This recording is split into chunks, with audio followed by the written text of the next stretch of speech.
Hey guys, Gaia's here. I'm back again once more with episode 24 of Gaia Gear and the 17th part of my series with one final episode left before the finale. Within the last episode, we technically concluded the end of Gaia Gear's second to last arc. And man, did a lot happen in those episodes. Let's give a recap as to what's happened in the previous arc to catch us up to speed as we enter the eve of our finale. Afari and our heroes battled Dargle and the Manhunters in Earth's upper atmosphere. The heroes made it down, gained new allies, and were ambushed by Yurian and his strike team. Krishna was captured, Everly as well as being held hostage by Dargle, and the heroes managed to meet up with another member of Metatron named Jack Bloom, the son of Kenneth Slegg and one of Metatron's founding members. They manage to chase Dargle to France, and they find out he's kidnapped the Federation's leadership after a surprising coup d'etat and has taken them to Bavaria so he can essentially declare himself as the sole ruler of the Earth sphere. Kellen and Lila Saber are killed in Paris in a huge battle between Afari and Yurian, both of which manage to use their new funnel weapons and Psychomu tech to try and beat one another, with Joe blaming himself for Kellen's death. This led to Joe trying to redeem himself by rescuing Krishna, but gets shot down and captured by Yurian. He learns of Krishna's state of affairs, gets humiliated by Yurian, and gets sent back, with the heroes being ambushed upon Joe's return. In this moment, Joe finally sees clarity in the briefest of moments and sacrifices himself to save everyone, going down in a blaze of glory to give our heroes the slightest chance of survival. All throughout this, though, Zhang Wenfu returns with the Gizgis, a monstrous man-machine that's literally a mass-produced descendant of Paptimus Shirako's ultimate mobile suit from Zeta Gundam, the O. Phew! Now, what's going on now? Our heroes are still heading to Bavaria. They're still set on stopping Dargle and his plans. They only have one ship and a small handful of man-machines left to face Dargle's entire army of the Manhunters. Yurian is heading there too, where he hopes to try and usurp control from Dargle. With Zhang still alive, with the Gizgis still on the loose, Metatron, all throughout this, with its forces still out in space, still haven't sent help to Afari and his allies fighting on the ground. Will our heroes succeed? Will Metatron send help?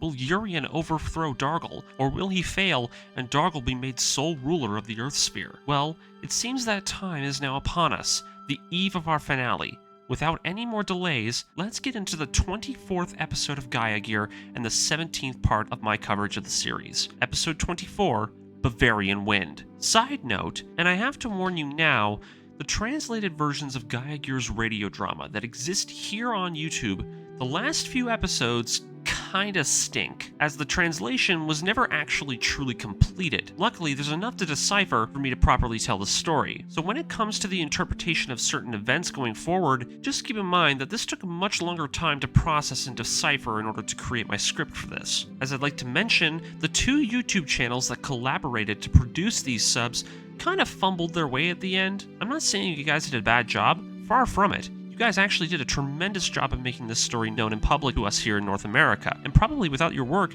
we in the West probably wouldn't even know about Gaia Gear and its story. So a quick round of applause to Afari Char and Monocompo 1981 for their amazing translation work. These guys are a godsend. But I must voice my concerns. There is a definite split in quality towards this point in the translation. Not that you guys are at fault, but it's definitely a noticeable shift. Anyways, I still want to give my shout out to you and give you all of the credit for being the ones whose translation got me into this story. It's a real gem of a story that you've managed to preserve here for the rest of us. Without further ado, let's begin episode 24. All images and characters are owned by their respective companies and creators. The birds chirp in the city, man-machines march through the streets as the citizens of Bavaria watch as the Gussas and Bromtexters ceremoniously make their way through the city. Captain Harry Sumuzu declares from the intercom, "Citizens of the Earth Sphere, listen well. Make way for the arrival of Captain Bijan Dargle. For now, he is making his first declaration to the people of the Earth Sphere." He makes his way to the podium and speaks his first words to the public following his coup. "Today, we, the forces of the Manhunter Space Division, have succeeded in overthrowing the Earth Federation government. Our coup against them has resulted in a historic moment for mankind. Today, we have overthrown this corrupt regime with the swift hammer of justice. Now, we Manhunters will be taking full control of the Earth's government, its policies, and its future. Earth was God's gift to us, to mankind. This planet is our promised land, and we the Manhunters have returned to it, so that we may revive the beauty of this glorious blue planet. I have been told in legends that Bavaria is a most vibrant and prosperous land. Because of these legends and the beauty I see now with my own eyes, the Manhunters will seed this land as the heart of our new order. It is here that we will establish a new Earth government for the future prosperity of mankind, for the brilliant future of humanity. I ask this of you. Will you join me? We desire your efforts, your hands and your hearts. With them, we will succeed. Will you help us? With your support, our victory is assured. The crowds cheer. The broadcast is seen by all. Captain Sumuzu praises Dargle. His speech was wonderful. The morale of the men has no doubt increased. The captain asks about their fleet. The captain says everything is running on schedule. No signs of Metatron, and everything is proceeding as planned. Marissa comes in and says that Dargle's personal chopper is ready. Sumuzu asks why Dargle is going back, as it would no doubt be safer on board the Geijisu with the current state of affairs. But Dargle leaves command of the ship to him, and asks that the other commanders are to remain on standby. For now, his instructions are not required for his men at the moment. They are to remain at the ready, but are now permitted to be able to command themselves as they see fit for the time being. It seems Dargle has something personal he has to attend to, with Harry agreeing and the captain boarding his helicopter, making his way back to the castle. While riding on board it, Marissa tells Dargle that he shouldn't be letting Everly have this much free reign, but Dargle says it's fine. She's being held at the castle, and his men have orders to make sure she doesn't leave. Dargle asks if Marissa thinks she'll really try to sabotage his plans, but she herself doesn't seem to understand why Everly has to be given so much special treatment. Dargle says that Everly is important, as she serves an important role in how Dargle sees Afari. She's a direct link that he can't simply lock away. She's his arch-enemy's lover. If anyone can lend Dargle a better understanding of his own opponent, it's her. Marissa ponders their connection, wondering if Afari might end up helping the Manhunters in the end, since the intel states that Afari has been abandoned by his forces. But Dargle says no, Afari will continue to oppose them, regardless if he has an army or not. But what Dargle is interested in at the moment is Afari's status, him being a memory clone. Marissa asks what that means, and Dargle says that now that he has the castle of his dreams, that with this palace of green that sits in this beautiful valley, can't help but see the beauty of such a place. This castle has stood for hundreds of years, unchanging, unbroken. Marissa agrees. The castle is magnificent, and Dargle says yes, it has stood the test of time and has outlived countless other people in its existence. Life is too short to experience such marvels. Dargle sees the benefits of such a being like Afari can provide for the rest of mankind. If he can meet with Afari once more and learn from him the secrets of a memory clone, he can begin to unravel the mysteries of the human soul. Perhaps immortality. Marissa asks if memory clones can do this, and Dargle says that memory clones have the potential to reveal that of which mankind has always sought out, the secrets to eternal life. This is what Dargle now sees. Once he has Afari, he can do that. Memories can be inherited for the rest of time. He asks if she thinks it sounds romantic, and the two make their way over to the castle. Over with Yurian at the castle, he orders one of his men to escort and watch over Krishna. She is not a prisoner, but to keep his eyes peeled if she does anything suspicious. He asks him to take her to her room to rest, and the soldier salutes as he brings Krishna with him. Krishna worries, and Yurian says that he's not tired. The trip to Bavaria hasn't left him exhausted, it seems. It seems to have given him more energy than expected, even though he has spent the whole night flying in his Brahm texter. He tells Krishna to get some rest, and the soldier once again takes her away. As Krishna and the guard make their way down the halls, Krishna sees a familiar face calling to her. It's Everly. She's shocked and excited to see her. The girl runs over to her, and the two rejoice as the two manage to finally meet again. It's been months since Hong Kong. Everly asks why on earth she's here, and Krishna can't help but be stunned. Everly is here. She's okay. What's going on? The guard is confused, and Everly says that Krishna is her friend, and that she's with her.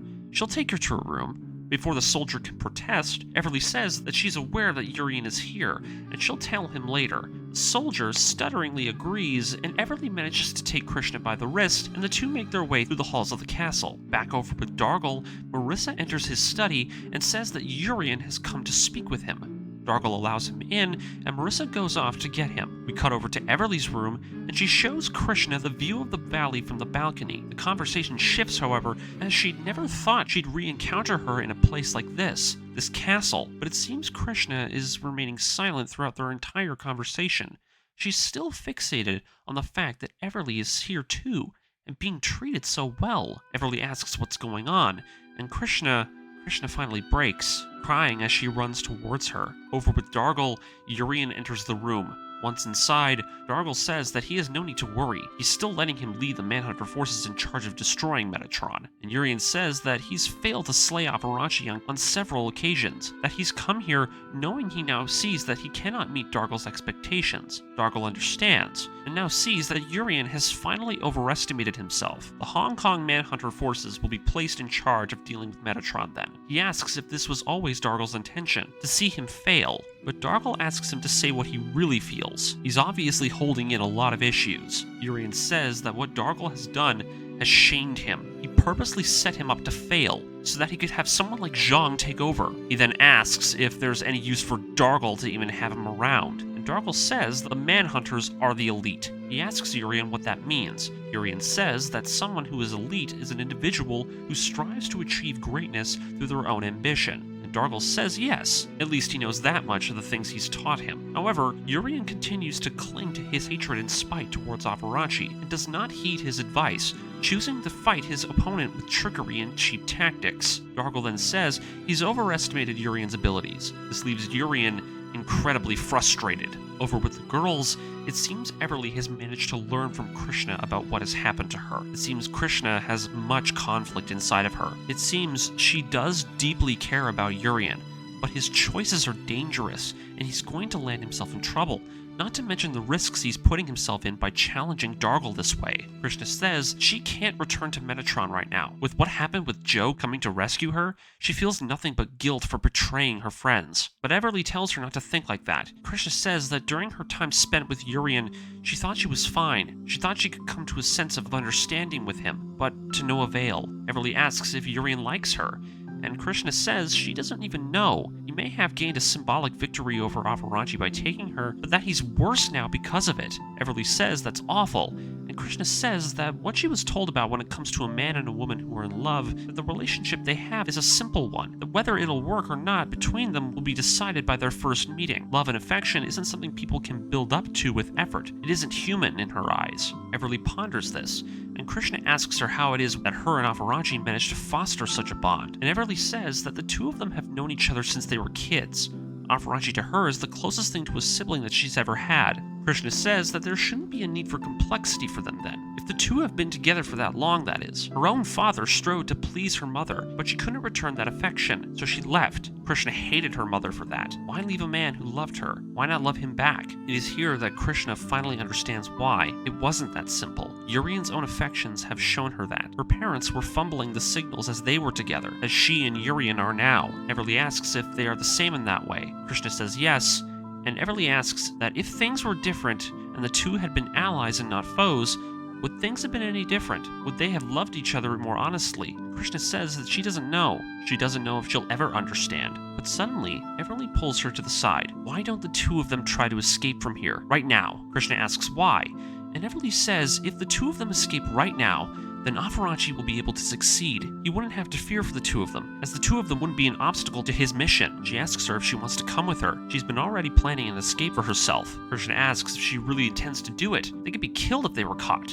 And Everly says she's not afraid, but this leaves Krishna to fear for her. If she dies, what will become of Afari in the end? He knows she's alive somewhere. He shouldn't have to keep going only to know she's dead in the end, or gone. It'd be terrible. But Everly says that yes, Afari is still fighting. He's not going to stop fighting, and because of that, she's not going to give up either. This leaves Krishna amazed. Everly has grown. She's nothing like that timid, nagging girl that was pulling on Afari's coattails when she met her. Everly says that she's been traveling the world ever since the two parted ways. It seems she took some advice from Afari and decided to see what kind of place the Earth is like before she settled down. The two look outside, and it seems there's no guards. The coast is clear. The two leaving the room as they begin to stealthily navigate the castle. Over with Yurian, Dargle asks why it is that Yurian has come all the way here then, If he's content with continuing the fight, and he's aware he's not up to the standards that Dargle has set, then why is he here? Was it simply for forgiveness? No. He knows Yurian better than that. He wouldn't have come simply for something as arbitrary as that. It is here that Yurian makes his true intentions known, raising a pistol towards him. Dargle asks if he really intends on shooting him. Yurian says that he will achieve what he wants. He will do whatever is necessary to achieve his dream and become ruler of the Earth sphere. With this line, this leaves Dargle to laugh at him, with Yurian growing even more frustrated as he mocks him. Dargle then says, if Yurian kills him, does he honestly believe just doing that will get him what he wants? He can't seriously be that foolish. Yurian tries to say that he'll take command on his behalf, as the one in charge of Dargle's forces acting out of his quote-unquote dying requests. But Dargle says that even that approach is impossible, that Afari didn't beat him because he was more skillful. It was because Yurian was too blind to overcome his own weakness. Before Yurian can even pull the trigger, an explosion can be seen from outside. A Cuselin-class cruiser just got struck with a missile from high orbit, sending it erupting in a burst of flames into the valley. Dargle asks over the comms as to what's happening. It seems they're under attack. More missiles are coming. He orders his cruisers to intercept them, and commands Harry to come over at once. Yurian tries to stop Dargle, but the captain says that this attack is no doubt from Metatron. But it seems Afari himself wouldn't risk attacking the city. It has to be their space fleet. The alarms blare. Everly wonders what's going on, but Krishna can already tell. It's Metatron. Their forces have come to assault Dargle's new capital. With the two wondering if Afari is here, the two try to make their way out of the castle. This is their chance to escape. As the two make for the other end of the hall towards the exit, Marissa spots the two and orders her men to open fire, with her guards managing to apprehend them as they're stopped right in their tracks. Taking a break from the castle, we see that Afari and the others have made it to the valley. Afari asks Madra what's happening, and the captain says that the capital city is under a heavy missile attack. Afari asks if it's the remaining Federation loyalists, and Michael says no. He says that it couldn't be. There's no doubt about this trajectory. It's the Mother Metatron. They're launching missiles from orbit. Afari is confused at first, but Michael says that there's no mistaking it. It is the Mother Metatron. They're attacking the city. Afari says that's absurd. The Mother Metatron attacking on its own accord? That's totally unheard of. Parrish would never authorize such a strike. He asks if they sent any messages to them, and Michael says no. He's not sure if they've received anything from them. It's odd. Why? Why now? What are they thinking? Has Parrish abandoned Metatron's ideals? Jack says that there's no doubt about it. By the looks of the way they're acting, it seems Metatron has joined forces with the Federation loyalists, proving his theories correct. Afari asks what this all means, and Jack says that Admiral Parrish is a man whose only desire is to see Metatron survive as an organization, not its beliefs. He'll do anything to see it protected, even abandon the very ideology and principles it was founded upon. In order to see Metatron preserved, he'd gladly broker with those in power to keep it from crumbling. Afari asks if they've been betrayed, but Miranda says that it hasn't been confirmed. She manages to uncover some intel that Metatron has been reintegrated as an official armed force of the Federation, with Parrish replacing Afari as its leader. Jack then asks him, what's Afari going to do? Metatron has been disassembled, and its goals of leading the Space Noids to freedom have now been nullified. They can no longer act as a revolutionary force for the colonists. Will he leave? Will he go back to space? Reform a new resistance to fight again? But no. Afari sees it. He sees his path more clearly than he ever has. The Manhunters are all in chaos now. Now is the time to strike. Jack asks if this is it. Will this be the end? Afari says yes, but it's all up to them if they choose to go with him. Those of which who do not wish to fight may leave. But Afari is going. He's going to finish this. Madra says he's doing this. That even if Metatron is gone, they still have everyone present. They're all still loyal, and they'll stick together till the end. Live or die, they will not hesitate to follow his commands to the bitter end. They will go to that castle and stop Dargle once and for all. Michael says he's in too, for Joe and Kellen, and Afari thanks the two of them. You couldn't have asked for a more loyal team. No, a more loyal family. Over with Dargle and Marissa, it seems they've managed to take out more of the missiles that were sent to attack their airborne fleet. However, the damage to their fleet is substantial. Dargle orders them to give a status report, and Marissa heads off with her orders for the rest of the crew. In the meantime, Harry requests that they take the fleet out of the region so that they can be better prepared for the next assault. It would be best to do so. They need a better plan of attack. They need to reorganize their troops, and they need a better strategy going forward. But Dargle stands his ground. No, they're staying here. The Manhunters will remain in Bavaria. They aren't going to let the Federation loyalists retake the region. Harry objects, but the captain says that he already has his bargaining chips, the Federation politicians and bureaucrats he's holding hostage. He knows the Space Noids won't let loose another missile strike. Harry asks what he means, and Dargle says that the politicians and leaders who've been abandoned in space will no doubt flock to the Manhunters, seeing it as the perfect way to get revenge on the Federation that's mistreated them. This new connection between the colonists and the Manhunters will serve them well in the coming ages. Pause.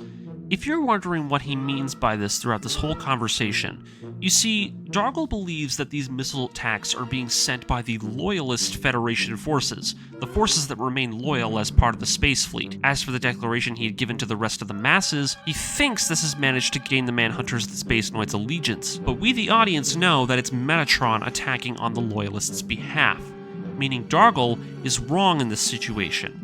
The colonists have chosen to side with the loyal Federation forces to bring an end to the Manhunters once and for all. Yeah, the Manhunters' days seem to be numbered, guys. As for why he thinks the Space Noids will side with him, you'll have to remember a long time ago as to Dargle's explanations for it. It goes all the way back to the conversation he had with Afari the first time they met, and the ideology that Dargle described, the one that he's basically invented himself, one that opposes the Space Noid Reformation, but also recognizes it. I think I might make a small video at some point explaining the ideology of B. John Dargle, possibly right before the finale. I think it's a really interesting topic to talk about. Harry asks if he plans on making allies with the Space Noids, and Dargle says no, they won't be his friends, just useful tools.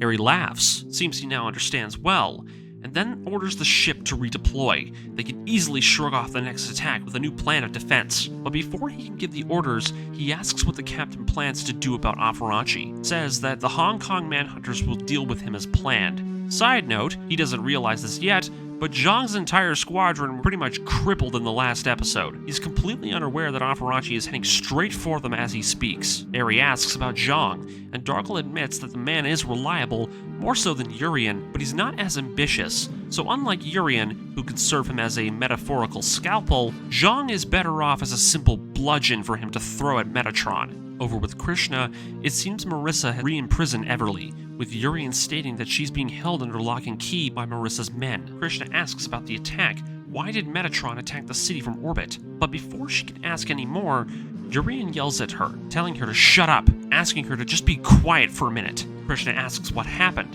and Yurian reveals to her that he had just tried to murder Dargle. Krishna is stunned, and Yurian laments that he wasn't able to do it. He's finished. He tried to climb the ladder and usurp him, but failed. He wanted to be just like him, and now he realizes he's just a failure after all. Krishna is concerned for him, but Yurian cuts her off again. It's all because of him. Afari did this to him. His entire existence has done nothing but ruin his career and his life. The very day he met him, he'd wanted nothing but to destroy him. But now look where it's gotten him. So many people follow Afari's every word, as if he were an angel on high sent to liberate them. But his leadership isn't his strength. It's his blasted memories of Char Aznable. Simply because he has them, he got everything he could ever want. Yurian sees it now, though. He's been jealous of him ever since the start. It is here that Krishna tells Yurian that he's completely wrong about Afari. Up until he learned he had Char's memories within him, what kind of life did he think he lived beforehand? He fights with his emotions, his passions. They follow him because he's a good person. She asks if Yurian has even managed to realize this. The memories of Char Aznable that Afari possesses are not a privilege. They're a cross, one that only he can bear. Yet, because of that weight, he doesn't falter or run away. He accepted his destiny, regardless of the outcome. Not for himself, but so he could protect his home, the Earth, the future it holds for the rest of us. He's playing the part of Char, and by looking at such freedom in his soul, those who follow him have tried to fight their best alongside him. She then asks about Yurian. What has he done? She says he's fought hard for the status and glory. But no, he's jealous and full of spite. He cheats to get his way, and he does it to feel superior, like he told him of the story when he was younger, with that rich lady who splashed him in the streets. He hasn't changed once since that moment. He's only lived in contempt because of it. This leaves Yurian frozen, asking her why she's saying this. But Krishna asks him, if he wants to be a strong man, then do it. Be strong for once. It isn't too late to try. And the episode ends with Yurian left in misery, now realizing his own foolishness. And this brings an end to the eve of our endgame, episode 24. Now, you might be wondering, what do I have planned next for the final 2 episodes plus the epilogue? Well, I'm going to be doing the standard thing, but after this series is complete, I will be making a post-mortem to give my final closing thoughts on Gaia Gear. And boy, do I have a lot to say, because oh my god, this finale is amazing. The finale of Gaia Gear is something I genuinely believe is the #1 reason I love this story, and the reason I do believe it deserves more attention than ever. Because the way this story ends is what I believe is the best ending to a Gundam story, period. One that speaks to the overarching themes that Gaia Gear deconstructs, and also serving as a true conclusion to the original Gundam story. Because we know we have stories like G-Savior, G-Reco, Turn A, the alternate timelines and such. But this story here is the best bookend to the UC I have ever seen. Not because it closes the UC, because no it doesn't, but because it closes off the tale of Char, his legacy, his history, his fate, and all the rivalries and conflicts that his actions created for the UC. We're here. This is the end of the Universal Century, the true Universal Century, the story of the Federation, Zeon, Char, and those who fought against this world's tyranny. And I am very excited to share it with you. The next episode will be a very long one, wrapping up this entire tale. Because boy, this story ends with an enormous bang. As for this episode and its dissections, let's talk about Yurian first, and then we'll go back to Afari. Yurian, he now finally realizes he's a scumbag. Good job for Krishna for finally making him see that. It took 24 episodes for this man to finally change from creepy asshole to a path of redemption. And oh my god, it's finally happening. Dargle himself is showing signs of his downfall. He is truly unaware that his forces are trapped in this valley, and in truth, he has very little support. I mean, Zhang is still around, but he's just got the Gizgis, and even that suit wouldn't be enough to hold the Federation's loyalists at bay. As for Afari, this once again is a really good moment that shows us that Afari has outshined Char Aznable. Char Aznable, after the Ayuk was reabsorbed into the Federation as Londo Bell, rather than staying with the Argama crew to finish the fight against Haman, went into hiding, waiting for Haman's forces to fall apart from within. Afari, still seeing the greater threat that Dargle poses to the rest of humanity, despite the fact his forces are walking into a kill box, is going in to finish the fight. And his friends are gladly going with him because they see that he is truly a savior for them. A true heroic moment. Absolutely something Char would never have done in his lifetime. Anyways, that'll be it for this episode. Tune in next time for part 18 of my breakdown series and the finale to Gaia Gear. Remember to like, comment, and subscribe. Turn on the notification bell to make sure you're caught up with the story. And this is Gaia Gaius, and I'll see you at the end.